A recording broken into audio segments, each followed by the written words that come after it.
And then I am so excited to tell you guys about the Mel Robbins Show today. So I hope that you are all well. For those of you that are tuning in live, let me know where you're tuning in from.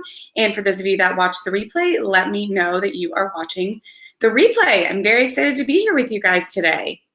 I'm just getting my computer up and running, and let me write on this my experience at the Mel Robbins I was on it, you guys, on the Mel Robbins Show. Super cool. And I'm going to talk about some of my biggest takeaways from the whole experience. So if you guys are Mel Robbins fans, or you just want a good dose of inspiration, then this episode is for you. Let me open my recorder, and then we're going to go. Let me know where you guys tuning in from. Good morning. Happy Monday.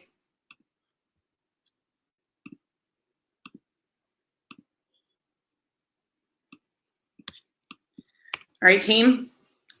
Cool. Let's do this. Hey, visionaries. Oops, this didn't work. We're going to try one more time. Hey, visionaries. Welcome back to the Your Biggest Vision Show. Happy Monday, you guys. Happy beginning of the week. Oh, thank you. That's so sweet. I hope that you are all ready for this week. I have a good feeling about this week. It's the week right before Labor Day, and so it's like a really quiet week, which is not actually the case for me because I am working still a lot, but I kind of like these quiet weeks because I feel like you can get a lot done. It's kind of like the week in between New Year's and Christmas. It's when everyone's just sort of bringing it in, and I have that feeling about this week. I just feel like it's going to be a really amazing week, and so I'd love to know how you guys are feeling. What are you excited about? What's happening? What are you pushing yourself to do this week that is going to get you closer to your next big goal or wherever it is that you want to be? And the answer cannot be nothing ever, because life is short and you are here to do big things, and that's what this show is all about. So this is the Your Biggest Vision Show. I am your host, Leah Gervais. I am the founder of Urban 20 Something. I am a six-figure business coach for entrepreneurs, and I specialize in email marketing. And I was able to build my business up to 6 figures in under 3 years, and I help other people do it in a much more expedited timeline. In many of my programs, I focus more on the mechanics of business, things like marketing and email strategy. This show is all about your mindset. And honestly, you guys, that's like 75% of it. I would say that learning how to think better, learning how to, dream bigger, listen to myself more, push myself further, that is what has gotten me where I am. It is not just about figuring out a sales funnel or having the next brilliant idea or anything like that. And if there's anyone who knows what it means to dream bigger and to push yourself and to think of new ways to live your life in a more challenging, but in a good way, like in a more fulfilling way, it is Miss Mel Robbins. So for those of you that don't know who Mel Robbins is, she is a life coach extraordinaire, and she's the author of many best-selling books. I think the one that really shot her to fame and the one that I loved and really helped me when I started my business was called the 5-Second Rule. And the story behind her 5-second rule, I'm just going to summarize it for simplicity's sake, but I highly recommend checking her story out. There's lots of YouTube videos on it. You can also read her book. She'd gotten to a place where she and her husband were just not happy. They weren't that happy within their marriage. They were, they had a lien on their house. They weren't doing well financially. They weren't doing well career-wise. It was winter in Boston. They just were feeling depressed. And she said she was just in this cycle where every night she would say that, tomorrow would be the first day where she changes, or when she starts working out again, or when she starts looking for a different job, or when she starts changing her unhappiness. And then she would just hit the snooze button and hit the snooze button. And it was so cold and in Boston and dark, and she just didn't have the energy to get up. So she just didn't. And it was like that for months and months and months. And, then the nights would end with a little more scotch, and then a little more, and then a little more. And then it's harder to get up. And then you're just in this cycle of complacency. And you can't be complacent ever, but you especially can't be complacent in a place that you are unhappy with. So she broke out of this cycle by one morning turning on the news when she was still laying in bed, hitting the snooze button, and they were featuring NASA.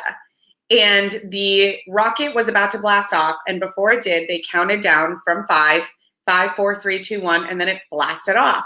And she just tells it so brilliantly that something within her clicked, and she realized that that is what I need to be doing. I need to stop overthinking everything. I need to just count down to 5 and do things. So from there, it started with 5, 4, 3, 2, 1, get out of bed. She's like, well, maybe I can do this with exercising. Maybe I can do this with deciding I'm not going to have that third scotch. Maybe I can do this with deciding I'm going to go apply for that job. The possibilities are endless. And then she started doing a lot of research into why this was working. And it's because she was teaching herself to listen to her intuition and to listen to her inner voice, which we all know is the best guidance system that we have. And what really stuck with me about this teaching, and I think the really big reason that it influenced me so much early on, was I was reading Think and Grow Rich by Napoleon Hill. And one of the big factors he talks about when it comes to wealthy people is that they make decisions quickly. They make a decision, they own the decision. They don't constantly look back and think, what if they could have done? Should they have done? Maybe it would have been better if they had done. They go all out with that decision. And if they don't like that decision, then they make another one and get out of that. But even a bad decision, this is what a quote I want to be remembered for. So for those of you that are listening, I hope you remember me for this. Something I live by is that it's better to make a bad decision than to be an indecision. Indecision is energy draining. It also kills your confidence because you are just proving to your subconscious mind that you don't know what's best for yourself, which is a lie and also not good for your own boost of morale. And it's boring. No one wants to be the person that just can't decide her own destiny or can't even be in control. Like, no one is interested in your moping or your, asking everyone for advice, or you going to like your great uncle and your mother-in-law and your friend from high school to ask for advice on what you should do. They have their own stuff going on. Be the empowered person that makes his or her own decisions and then own them. And yes, you're going to mess up. Of course you're going to mess up, but you'll learn from that decision and you'll get better at making other decisions because you'll get out of them. So this is a little bit of a tangent, but it's all to say that her book really influenced me early on in my business. It really taught me to trust myself, make decisions, stop consulting every single other person in my life about what I was trying to do, especially the people that had no real background or understanding about the things I was trying to do, and just own it. And that so much stuck with me that last year in 2018, I made the word of my year was decision, because I just looked back at everything that happened last year. Last year was one of the best years of my life. So many of my dreams came true in the most fantastic of ways. I built my side business up to make more than I was at my 9-to-5 job. I was able to leave my 9-to-5 job. I hit for my first 5-figure month. I got engaged. So many great things happened. And when I really looked back and asked myself, what was it about this year that made so many things work? And it was because I decided they would. And I made decisions, little decisions every day to support the fruition of those goals. So I really thank Mel Robbins for teaching me how to decide quickly, the importance of decision making, the importance of listening to yourself, and the importance of moving quickly. And her rule was the way she was able to do that. I have to admit that I don't personally use the 5, 4, 3, 2, 1 rule every day, but I think it's because I've gotten to a place where I make a decision and then it's out of my mind. I'm going to the gym today, don't think about it again. I don't go through this whole, well, maybe I should take today off. I don't really want to go. Let me text my mom for motivation. No, either I'm going or I'm not. And also that's part of it. Sometimes I just decide I'm not, and I don't make myself feel guilty about it. I don't make myself wrong for it. I don't make myself feel like I, am a lazy person because of it. I just decided I wasn't. End of story. You guys get the picture. Let's come back to why you are here, and that is to hear about my experience on her show. It's actually a hilarious story. So by background, one of my clients, Jackie, she's amazing. She reached out to me, and she lives in New York. I actually met her because she is a personal trainer at my gym, and I told her about what I do, and she told me that she's starting a personal training business online, and that's how we connected.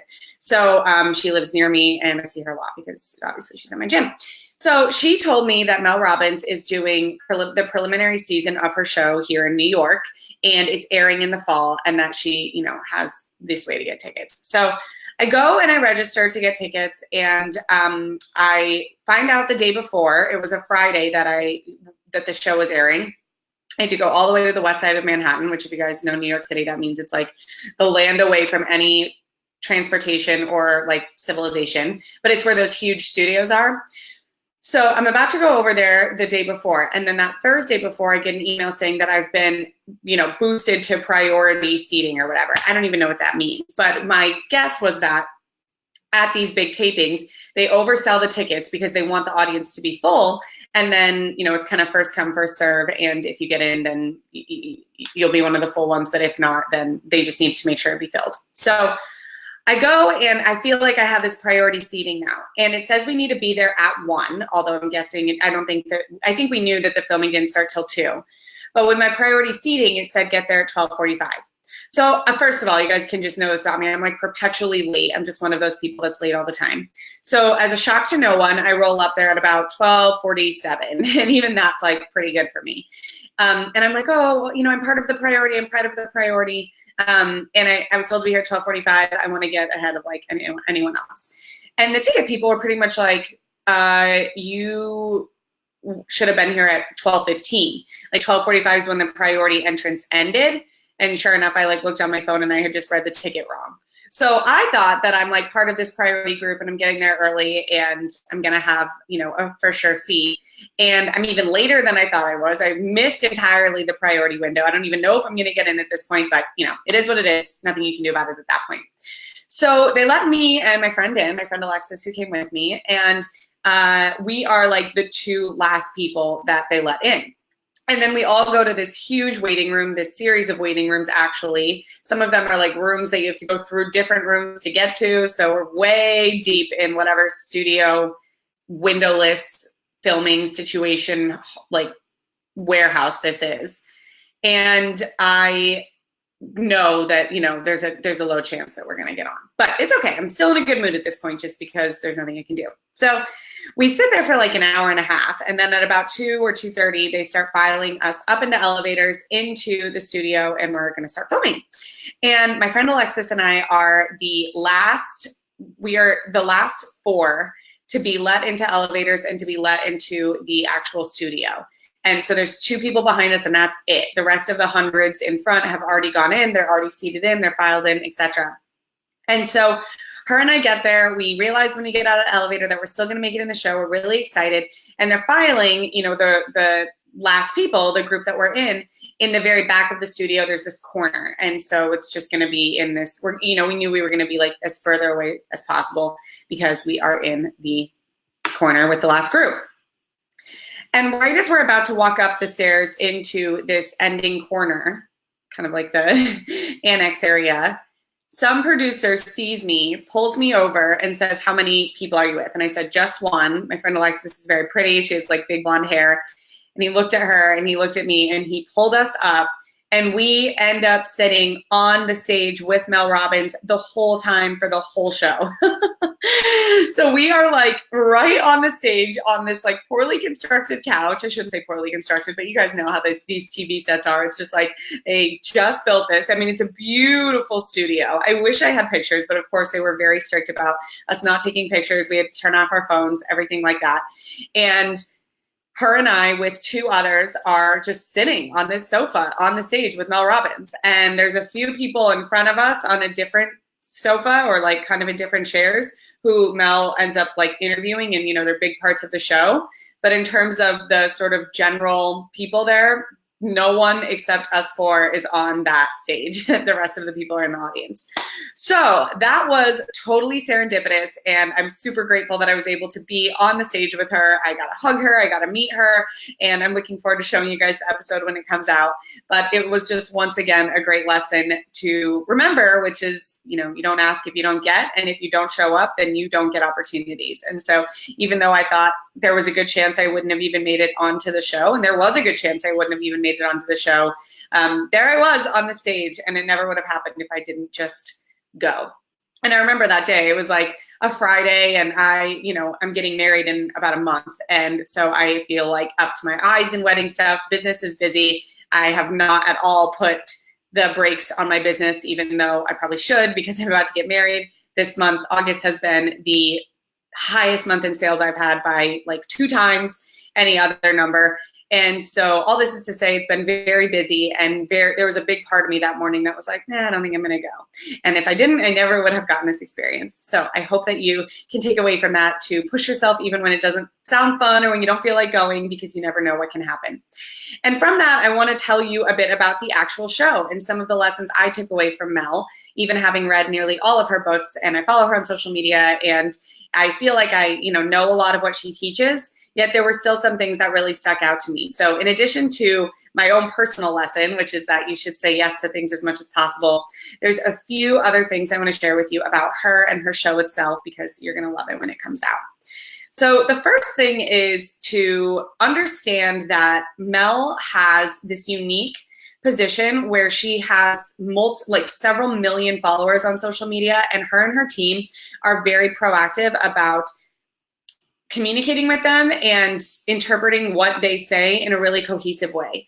So when Mel Robbins tells you that she has the number one biggest reason people hold themselves back, that's not just tongue in cheek. She and her team have asked hundreds of thousands of people, if not millions, what holds them back. They categorize it, they sort it, they dig through it, and they really do make it succinct information. And so it's really powerful to hear, that everyone else is feeling a similar fear as you. And what's interesting is that I think we all have what feels like our own unique fears, because we all have our own unique circumstances. So whether it's a fear of never finding the person you're going to marry, or the fear of your business not taking off, or the fear of having spent too much money and not being able to pay it off, or the fear of putting yourself out there.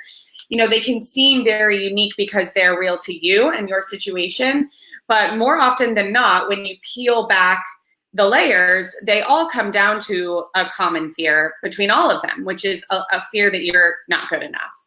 And that was so profound. And what she had us do at the beginning of the show was write down a negative thought that we tell ourselves every day. Like she wanted us to show something that comes up a lot. And I think mine was something like, I'm afraid that I'm not doing enough, or that I could always be doing more. My to-do list is never done, and that I should be more active considering the goals that I have. And a lot of people had similar things like that, whether it was that they're afraid, or a negative thing that they tell themselves is that they're not smart enough, or they're nervous about making a career change. They're not good enough to make a career change. Why would anyone take them seriously? At the core of this all, it is this fear that you're not enough. So rather than Mel having us basically just decide that we're enough, because we all wish it was that easy, right? Her big mission with this show is to reverse negative self-talk, because she has said that more than anything, more than money, more than your network, more than your community, more than your intelligence, more than your resume, more than the school you went to, more than your good idea or your natural talents or your lack thereof, the number one thing that holds people back is their negative self-talk. And so she walked us through a lot of exercises about how you can write down. I have people do this in my Scale Your Side Hustle program. Write down negative things that you tell yourself, and then cross it out and decide a positive thing you could tell yourself instead. So using my example, instead of telling myself that there's more I should be doing if I want to reach my goals, I can start telling myself, wow, look at how much I already accomplished today. I can even, something I did start doing was writing down everything I accomplished that day. So I'm actually kind of meshing two takeaways right now, and I'm sorry if this is confusing. We're just going to go ahead and lay both of them out because they're both really powerful and they are intertwined but different. The first takeaway I'm trying to share here is that us humans have a shared common fear. The number one fear we all experience is commonly that we're not good enough. Now, how this shows up and manifests in our life, that is different. That will hold us back from different things. That will hold us back from dating. That will hold us back from trying to start a business. That will hold us back from trying to get in shape. That will hold us back from asking for a raise. It will hold us back from raising our prices. But it all comes down to this clear fear that we're not good enough and therefore those things won't work. That's point one. Point two is that the number one thing that does hold you back throughout the day, right? Like we have this fear, but the way it shows up is the way you talk to yourself. Negative self-talk is the number one barrier between you and whatever it is that you want. And Mel Robbins said that she has seen time and time again, including in her own life, once you change how you talk to yourself and how you allow yourself to think about yourself, and even how you talk out loud about yourself, you will see miraculous change. And I can vouch for this. One of the biggest things I did last year to transform my life was to be really active about my conscious language, both internally and externally. So I want to share this with you guys, because if any of this is resonating with you, if you are feeling ever like you're not enough, and even if you don't directly think that sentence, but you think about your other fears and how they might be a representation of that fear, you are not alone. Literally everyone else has felt this in some way or in some form, and they probably still do. Everyone you look up to, every great athlete. You know, a good example of this is Sophie Turner, who played Sansa Stark in Game of Thrones. And she's really open about the mental health struggles she had. And, you know, on the outside looking in, it looks like she has the world. She was one of the most beloved characters on one of the most famous shows of all time. She got famous really young. She's incredibly talented. She's very, very pretty. She has, you know, ended up having partnerships with some of the top brands in the world, like Louis Vuitton. She got married to the Jonas brother, whatever, one of them. And still, she has felt a lot like she didn't deserve all of this, or that people would find out that she's a phony, or like, why is it her? So, you know, any athlete you look up to, any celebrity, any entrepreneur, any business owner, any CEO, they have had these fears too in some way or another. So I think the best thing we can do is release ourselves of the pressure to think that we have to feel that self-worth before we move forward. You don't. And sometimes you won't. But if you're waiting for it, if you're waiting to all of a sudden feel worthy of it, then you might end up wasting a lot of time, because in the meantime, you're just waiting. And you don't have time to wait. Your dreams are too important, and there's too much that you need to do and accomplish for you to not be taking consistent action toward it. So even if it sometimes feels like you aren't worthy of them, or that you don't know who you are by going for them, you have to fight through that.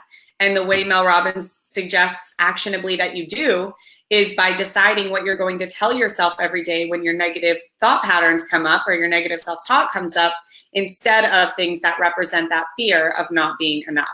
So I think a great, you know, exercise to do after you listen to this episode would be to write down some of the common things you tell yourself. Maybe it's, I'm not ready to, my audience, you guys are entrepreneurs, most of you that are listening to this, so I'm going to use examples like that. Things like, I'm not ready to get a client because my website's not professional enough. I'm never going to be able to quit my job because it just seems impossible at this point.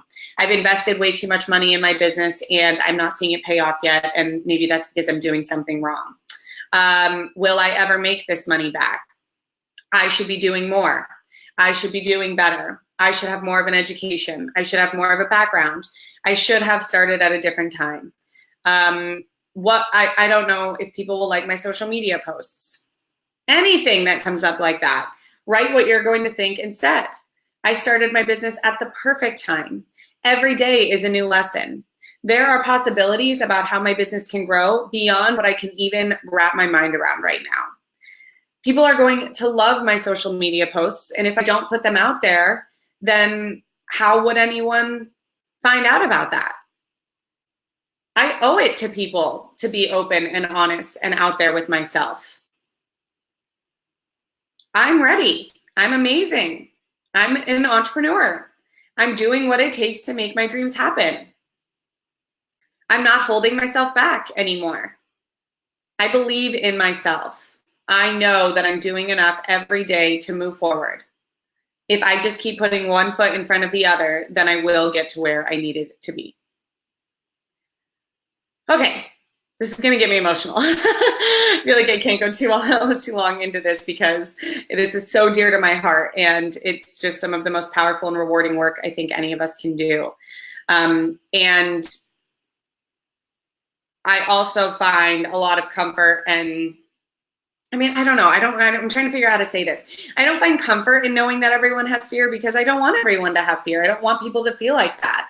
But it does help to know that there's nothing different about people that are successful than there is about you.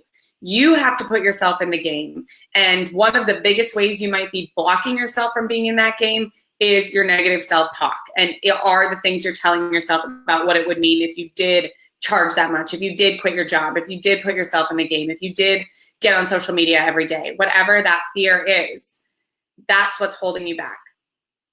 It has held so many back, and it might hold you back again. But if you can just call it out for what it is instead of letting it take control of your actions, then you can take control of your life in a whole new way. And you can see results in like never before. And you can do whatever you want, and your dreams can be bigger and brighter and more extravagant than you've ever experienced them before. And that's what life's about. It's not about playing small. It's not about keeping yourself out of the game. It's not about settling. It's not about your fears winning. It's not even about being responsible or being rational or being thoughtful. It's about being impulsive. It's about living big, and it is about making the grandest version of your life possible. And Mel Robbins is a genius at helping you deal with the small things that might be holding you back from that every day. So with that, I'm going to leave you guys for this Monday because I am fired up. If you guys are listening to this episode, I recommend going to have a big chug of coffee or some sort of caffeine because we can do this. You guys have got this. I hope that this was helpful. When Mel Robbins Show comes out, I'll be sure to post it on social media so you guys can see me literally on the stage. But in the meantime, I hope that you take her 2 big takeaways. 1, everyone is afraid that they're not enough, always. It's what will hold you back from investing in yourself. It's what will hold you back from putting yourself out there online. It's what will hold you back from creating a new program. It's what will hold you back from raising your prices. All these things. Everyone has felt that in some way or another, and you probably will again. But you can start to dismantle that by addressing what she says is the most damaging thing people do, which is their negative self-talk.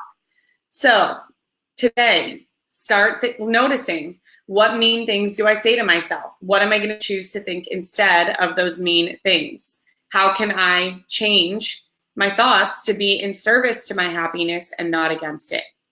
Why am I being mean to myself? You're your own best friend. You can do this. I believe in you. I know you believe in yourself.